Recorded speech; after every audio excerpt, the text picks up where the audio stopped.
മഹാന്മാർ വായനയെക്കുറിച്ച് എന്തൊക്കെയാണ് പറഞ്ഞതെന്ന് നമുക്കൊന്ന് നോക്കിയാലോ. അപ്പോൾ നേരെ വീഡിയോയിലോട്ട് പോവാം. ഈ വീഡിയോ ഇഷ്ടപ്പെട്ട ലൈക്ക് ചെയ്യാനും ഷെയർ ചെയ്യാനും സബ്സ്ക്രൈബ് ചെയ്യാനും മറക്കരുതേ. തുടർന്നും ഇതുപോലെയുള്ള വിജ്ഞാനപ്രദമായ വീഡിയോകൾക്കായി ഈ ചാനൽ സബ്സ്ക്രൈബ് ചെയ്യുക. ദിവസവും വായനയ്ക്കായി 1 മണിക്കൂർ മാറ്റിവെക്കൂ. അത് നിങ്ങളെ അറിവിൻ്റെ കേന്ദ്രമാക്കി മാറ്റും. Doctor APJ Abdul Kalam. പുസ്തക വായന നമുക്ക് ഏകാന്തമായ പ്രതിഫലനത്തിൻ്റെയും യഥാർത്ഥ ആസ്വാദനത്തിൻ്റെയും ശീലം നൽകുന്നു. Doctor S Radhakrishnan. വളരെയധികം ചിന്തിക്കുക, കുറച്ച് മാത്രം സംസാരിക്കുക, അതിലും കുറച്ചെഴുതുക. കാരണം എഴുതുന്നത് പല തലമുറകളോളം രേഖയായിരിക്കും. Abraham Lincoln. ജീവിതാവസാനം വരെ എനിക്ക് 3 കാര്യങ്ങളെ ആവശ്യമുള്ളൂ. അത് പുസ്തകം, പുസ്തകം, പുസ്തകം എന്നിവയാണ്. ടോൾസ്റ്റോയി.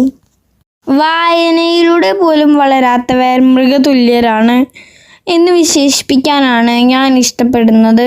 ഷേക്സ്പിയർ. സാമ്രാജ്യാധിപനായിരുന്നില്ലെങ്കിൽ ഒരു ഗ്രന്ഥശാല സൂക്ഷിപ്പുകാരനായിരിക്കാനാണ് എനിക്കിഷ്ടം. നെപ്പോളിയൻ. എല്ലാവരും എന്നും വായിക്കേണ്ട 2 പുസ്തകങ്ങളുണ്ട്. അവനവനൊന്ന്, ചുറ്റുമുള്ള പ്രകൃതി മറ്റേത്. കുഞ്ഞുണ്ണി മാഷ്. ജീവിതം പൂർണ്ണമാവാൻ നല്ല പുസ്തകങ്ങളും നന്മയുള്ള മനസ്സും നല്ല സുഹൃത്തുക്കളും മതി. Mark Twain. പുസ്തകങ്ങൾ തടവിലാക്കപ്പെട്ട ആത്മാക്കളാണ്.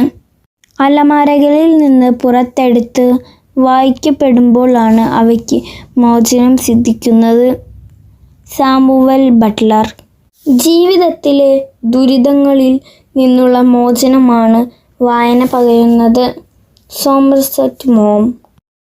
വായനക്കാരൻ മരണത്തിന് മുമ്പ് ആയിരക്കണക്കിന് ജീവിതത്തിൽ ജീവിച്ചു തീർക്കുന്നു. എന്നാൽ ഒന്നും വായിക്കാത്തവൻ ഒരൊറ്റ ജീവിതം മാത്രം ജീവിക്കുന്നു.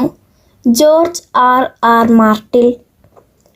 ഒരു നല്ല ഗ്രന്ഥശാല ഒരു യഥാർത്ഥ സർവകലാശാലയാണ്. കർലെ.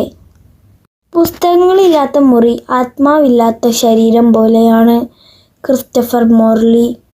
ചില പുസ്തകങ്ങൾ രുചിച്ചു നോക്കേണ്ടവയാണ്, ചിലത് വിഴുങ്ങേണ്ടതും അപൂർവം ചിലത് ചവച്ചരച്ച് ദഹിപ്പിക്കേണ്ടവയും.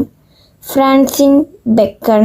ശരീരത്തിന് വ്യായാമം പോലെയാണ് മനസ്സിന് വായന. Joseph Edison. എന്നാണോ നിങ്ങൾ വായിക്കാൻ പഠിക്കുന്നത് അന്ന് മുതൽ നിങ്ങൾ സ്വതന്ത്രരാണ്. ഹെഡ്രിക്. മനസ്സിൻ്റെ രഹസ്യങ്ങളെ വെളിപ്പെടുത്തുന്ന കലയാണ് വായന. കഫ്ക. ഏറ്റവും നല്ല ഒരു പുസ്തകം 100 നല്ല സുഹൃത്തുക്കൾക്ക് തുല്യമാണ്. ഒരു നല്ല സുഹൃത്ത് ഒരു ലൈബ്രറിക്ക് തുല്യവും. Doctor APJ Abdul Kalam. പുസ്തകം കടം കൊടുക്കുന്നവൻ വിഡ്ഢിയാണ്, മടക്കി കൊടുക്കുന്നവനോ പമ്പര വിഡ്ഢിയും. അറബി പഴമൊഴി. ചിന്തിക്കാൻ ഉതകുന്ന ഒരു ഉപകരണമാകുന്നു വായന. Edward Given. അടച്ചു വച്ചിരിക്കുന്ന പുസ്തകം വെറും ഒരു ഇഷ്ടിക പോലെയാണ്. ഇംഗ്ലീഷ് പഴമൊഴി.